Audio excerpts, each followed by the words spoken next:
The Green Knight. There lived once a king and queen who had an only daughter, a charming and beautiful girl, dearer to them than anything else in the world. When the princess was 12 years old, the queen fell sick, and nothing that could be done for her was of any use. All the doctors in the kingdom did their best to cure her, but in spite of their efforts, she grew worse and worse. As she was about to die, she sent for the king and said to him, "Promise me that whatever our daughter asks you will do, no matter whether you wish to or not." The king at first hesitated, but as she added, "Unless you promise this, I cannot die in peace." And at length he did what she desired, and gave the promise, after which she became quite happy and died. It happened that near the king's palace lived a noble lady whose little girl was about the same age as the princess, and the two children were always together. After the queen's death, the princess begged that this lady should come to live with her at the palace. The king was not quite pleased with the arrangement, for he distrusted the lady, but the princess wished so much for it that he did not like to refuse. "I am lonely, father," she said, "and the beautiful presents you give me cannot make up for me the loss of my mother. If this lady comes to live here, I shall almost feel as if the queen had come back to me." So a magnificent suite of rooms was prepared and set aside for the newcomers, and the little princess was wild with joy at the thought of having her friends so near. The lady and her daughter arrived, and for a long time all went well. They were very kind to the motherless princess, and she almost began to forget how dull she had been before they came. Then one day, as she and the other girl were playing together in the gardens, the lady came to them, dressed for a journey, and kissed the princess tenderly, saying, "Farewell, my child. My daughter and I must leave you and go far away." The poor princess began to cry bitterly. "Oh, you must not leave me," she sobbed. "What shall I do without you? Please, oh, please stay." The lady shook her head. "It almost breaks my heart to go, dear child," she said, "but alas, it must be." "Is there anything that can keep you here?" asked the princess. "Only one thing," answered the lady, "and that is impossible. We will not speak of it." "Nothing is impossible," persisted the princess. "Tell me what it is, and it shall be done." So at last her friend told her. "If the king, your father, would make me his queen, I would stay," she said. "But that he would never do." "Oh, yes, that is easy enough," cried the princess, delighted to think that, after all, they need not be parted. And she ran off to find her father and beg him to marry the lady at once. He had done everything she asked, and she was quite certain he would do this. "But what is it, my daughter?" he asked when he saw her. "You've been crying. Are you not happy?" "Father," said she, "I have come to ask you to marry the countess," for that was the lady's real title. "If you do not, she will leave us, and then I shall be as lonely as before. You have never refused me what I have asked before. Do not refuse me now." The king turned quite pale when he heard this. He did not like the countess, and so, of course, he did not wish to marry her. Besides, he still loved his dead wife. "No, that I cannot do, my child," he said at last. At these words, the princess began to cry once more, and the tears ran down her cheeks so fast, and she sobbed so bitterly, that her father felt quite miserable too. He remembered the promise he had given always to do what his daughter asked him, and in the end he gave way, and promised to marry the countess. The princess at once was all smiles, and ran away to tell the good news. Soon after, the wedding was celebrated with great festivities, and the countess became queen. But in spite of all the joy and merriment that filled the palace, the king looked pale and sad, for he was certain that ill would come of the marriage. Sure enough, in a very short time, the queen's manner towards the princess began to change. She was jealous of her because she, instead of her own daughter, was heir to the throne, and very soon she could no longer hide her thoughts. Instead of speaking kindly and lovingly as before, her words became rough and cruel, and once or twice she even slapped the princess's face. The king was very unhappy at seeing his dearly loved daughter suffer, and at last she became so wretched that he could no longer bear it, calling her to him, and one day he said, "My daughter, you no longer marry as you should be, and I fear that is the fault of your stepmother. It would be better for you to live with her no longer. Therefore, I built you a castle on the island in the lake, and that is to be your home in future. There you can do just as you like, and your stepmother will never enter it." The princess was delighted to hear this, and still more pleased when she saw the castle, which was full of beautiful things, and had a great number of windows looking out on the lovely blue water. There was a boat in which she might row herself, and a garden where she could walk wherever she wished without fear of meeting the unkind queen, and the king promised to visit her every day. For a long time she dwelt in peace, and grew more and more beautiful every day. Everyone who saw her said, "The princess is the loveliest lady in the land," and this was told to the queen, who hated her stepdaughter still more because her daughter was ugly and stupid. One day it was announced that a great meeting of knights and nobles was to be held in a journeying kingdom distant from 2 days' journey. There were to be all kinds of festivities, and a tournament was to be fought, and a banquet held in honor of the coming of age of the prince of the country. The princess's father was among those invited, but before he set out he went over the lake to leave his daughter. Although she had such a beautiful home, and was no longer scolded by the queen, the poor princess was dreadfully lonely, and she told her father that it would be better if she was dead. He did his best to comfort her, and promised that he would return soon, and was there anything he could do to help her? "Yes," she said, "you may greet the Green Knight from me." Now, the king wondered a little at these words, for he had never heard of the Green Knight, but there was no time to ask questions, therefore he gave the promise and rode off on his journey. When he came to the palace where the festivities were to take place, the first thing he did was ask, "Can anyone tell me where I may find the Green Knight?" No, they were very sorry, but none had ever heard of such a person either. Certainly he was not to be found there. At this the king grew troubled, and even the banquet and the tournament could not make him feel happier. He inquired of everyone he saw, "Do you know the Green Knight?" But the only answer he got was, "No, your majesty, we have never heard of him." At length he began to believe the princess was mistaken, and that there was no such person. He started on his homeward journey sorrowfully enough, for this was the first time for many months that the princess had asked him to do anything for her that he could not do. He thought so much about it that he did not notice the direction his horse was taking, and presently he found himself in the midst of a dense forest where he had never been before. He rode on and on, looking for a path, but as the sun began to set, he realized he was lost. At last, to his delight, he saw a man driving some pigs, riding up to him and said, "I've lost my way. Can you tell me where I am?" "We are in the Green Knight's forest," answered the man, "and these are his pigs." At that the king's heart grew light. "Where does the Green Knight live?" he asked. "It is a very long way from here," said the swineherd, "but I will show you the path." So he went a little further with the king, and put him on the right road, and the king bade him farewell. Presently he came to a second forest, and there he met another swineherd driving pigs. "Whose beasts are those, my man?" he asked. "Those are the Green Knight's," said the man. "And where does he live?" inquired the king. "Oh, not far from here."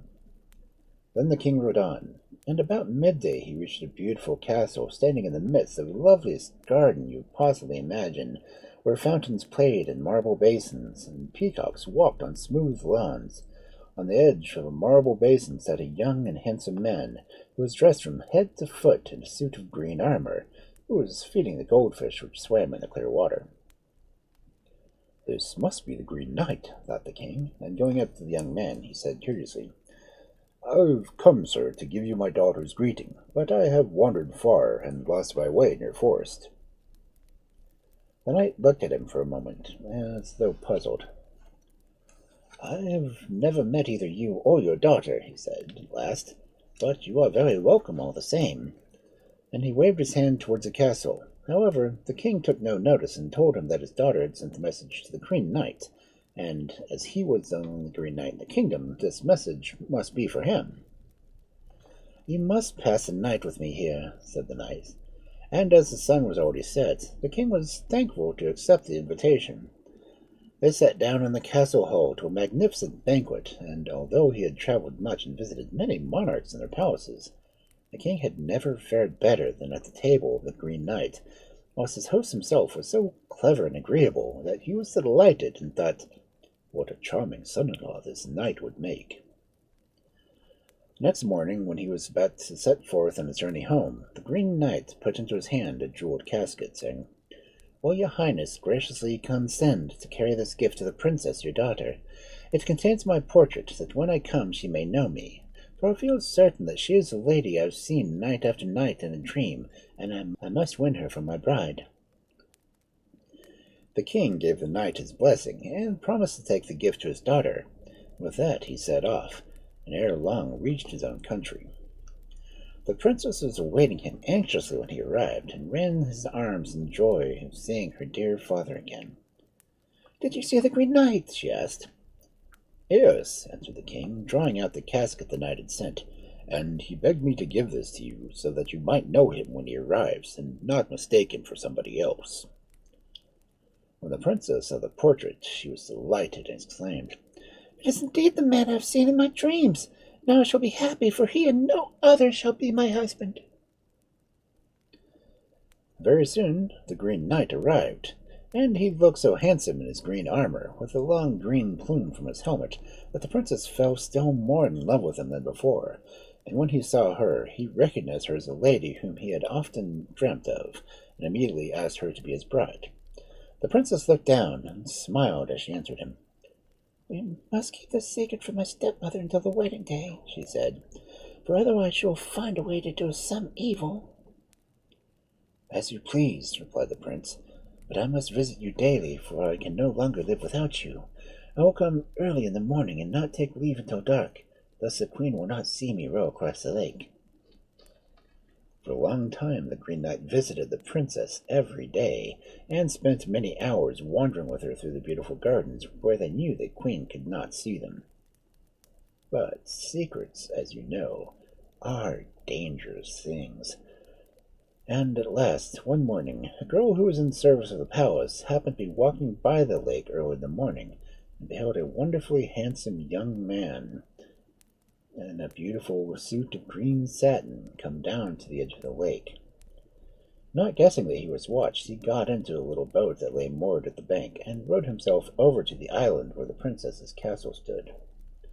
The girl went home wondering who the knight could be, and as she was brushing the queen's hair, she said to her, "Does your majesty know the princess as a suitor?" "Nonsense," replied the queen crossly, but she was dreadfully vexed at the mere idea, as her own daughter was still unmarried, and was likely to remain so because she was so ill-tempered and stupid that no one wanted her. "It is true," persisted the girl. "He's dressed all in green and is very handsome. I saw him myself, though he did not see me. He got into a boat and rowed over to the island, and the princess was waiting for him at the castle door." "I must find out what this means," thought the queen, but she bade her maid of honor to cease chattering and mind her own business. Early next morning the queen got up and went down to the shore of the lake, where she hid herself behind a tree. Sure enough, there came a handsome knight dressed in green, just as the maid of honor had said, and he got into a boat and rowed over to the island where the princess awaited him. The angry queen remained by the lake all day, but it was not until evening that the knight returned, and leaping on shore, he tied the boat to its moorings and went away through the forest. "I have cut my stepdaughter nicely," thought the queen. But she shall not be married before my own sweet girl. I will find a way to put a stop to this." Accordingly, she took a poisoned nail and stuck it in the handle of the oar in such a way that the knight would be sure to catch his hand when he picked up the oar.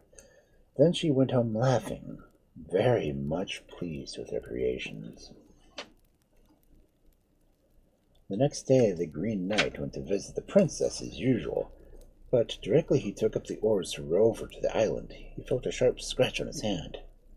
"Oof," he said, dropping the oar from pain. "What have I scratched so?" But look as he might, only a tiny mark was to be seen. "Well, that's strange how a nail could have come here since yesterday," he thought. "Still, it is not very serious, though it hurts a good deal." And indeed, it seemed such a little thing that he did not mention it to the princess.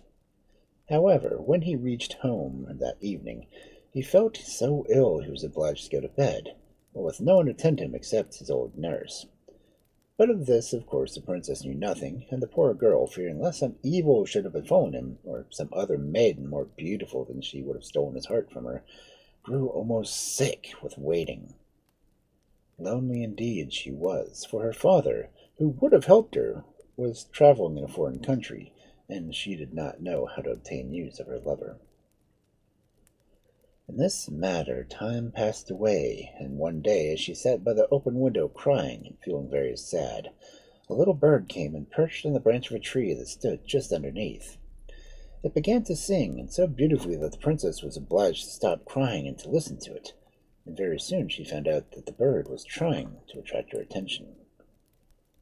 "Twit, twit, your lover is sick," it sang. "Alas," cried the princess, "what can I do?" "Twit, twit, you must go to your father's palace." "And what shall I do there?" she asked. "Twit, there you will find a snake with 9 young ones." "Ugh," answered the princess with a shiver, for she did not like snakes, but the little bird paid no heed. "Put them in a basket and go to the Green Knight's palace," said she. "And what am I to do with them when I get there?" she cried, blushing all over, for there was no one to see her but the bird. "Dress yourself as a kitchen maid and ask for a place to eat. Then you must take soup out of the snakes and give it 3 times to the knight, and he will be cured to eat." "But what has made him ill?" asked the princess. The bird, however, had flown away, and there was nothing for it but to go to her father's palace and look for the snakes. When she came there, she found the mother snake with the 9 little snakes all curled up so that you could hardly tell their heads from their tails. The princess did not like having to touch them, but when the old snake had wriggled out of the nest to bask in the sun a little, she picked up the young ones and put them in a basket as the bird had told her, and ran off to find the Green Knight's castle. All day she walked along, stopping and picking up some wild berries and other gathering nosegay. Although she rested now and then, she would not lie down to sleep before she reached the castle. At last she came in sight of it, and just then she met a girl driving a flock of geese. "Good day," said the princess. "Can you tell me if this is the castle of the Green Knight?" "Yes, that is it," answered the goose girl, "for I am driving his geese. But the Green Knight is very ill, and they say that unless he can be cured within 3 days, he will surely die." At this news, the princess grew as white as death. The ground seemed to spin around, and she closed her hand tight on a bush that was standing beside her. By and by, with great effort, she recovered herself, and said to the goose girl, "Would you like to have a fine silk dress to wear?" The goose girl's eyes glistened. "Yes, that I would," answered she. "Then take off your dress and give it to me, and I will give you mine," said the princess. The girl could scarcely believe her ears, but the princess was already unfastening her beautiful silk dress and taking off her silk stockings and pretty red shoes, and the goose girl lost no time in slipping out of her rough linen shirt and tunic. Then the princess put on the other's rags and let her hair down, and went to the kitchen to ask for a place. "Do you want a kitchen maid?" said she. "Yes, we do," said answered the cook, who was too busy to ask the newcomer many questions. The following day, after a good night's rest, the princess set about her new duties. The other servants were speaking of their master and saying to each other how ill he was, and that because he could not be cured within 3 days, he would surely die. The princess thought of the snakes and the bird's advice, and lifting her head from the pots and pans she was scouring, she said, "I know how to make a soup that has such wonderful power that whoever tastes it is sure to be cured, whatever his illness may be. As the doctors cannot cure your master, shall I try?" At first, they laughed at her. "What, the scullion cured knight with the best physicians in the kingdom have failed?" But at last, just because all the physicians had failed, they decided that it would do no harm for her to try. Then she ran off joyfully to fetch her basket of snakes and make them into broth. When this was ready, she carried some to the knight's room and entered it boldly, pushing aside all the learned doctors who stood beside the bed. The poor knight was too ill to know her. Besides, she was so ragged and dirty that he would have not been likely to do so if he had been well. But when he had tasted the soups, he was so much better that he was able to sit up. The next day he had some more, and then he was able to dress himself. "That is certainly a wonderful soup," said the cook. The third day after he had eaten the soup, the knight was well again. "Who are you?" asked the girl. "Who has made the soup that has cured me?" "Yes," answered the princess. "Choose, then, whatever you wish as a reward," said the knight, "and you shall have it." "I would be your bride," asked the princess. The knight frowned in surprise at such boldness, and shook his head. "That is one thing I cannot grant," he said, "for I am pledged to marry the most beautiful princess in the world. So please choose again." Then the princess ran away and washed herself and mended her rags, and when she returned, the Green Knight recognized her at once. You can think of what a joyful meeting that was. Soon after, they were married with great splendor. All of the knights and princes in the kingdom were summoned to the wedding, and the princess wore a dress that shone like the sun, so that no one had ever beheld a more gorgeous sight. The princess's father, of course, was present, but the wicked queen and her daughter were driven out of the country, and as nobody had seen them since, were very likely eaten by the wild beasts of the forest. But the bride and bridegroom were so happy that they forgot all about them, and they lived with the old king till he died, and they succeeded him.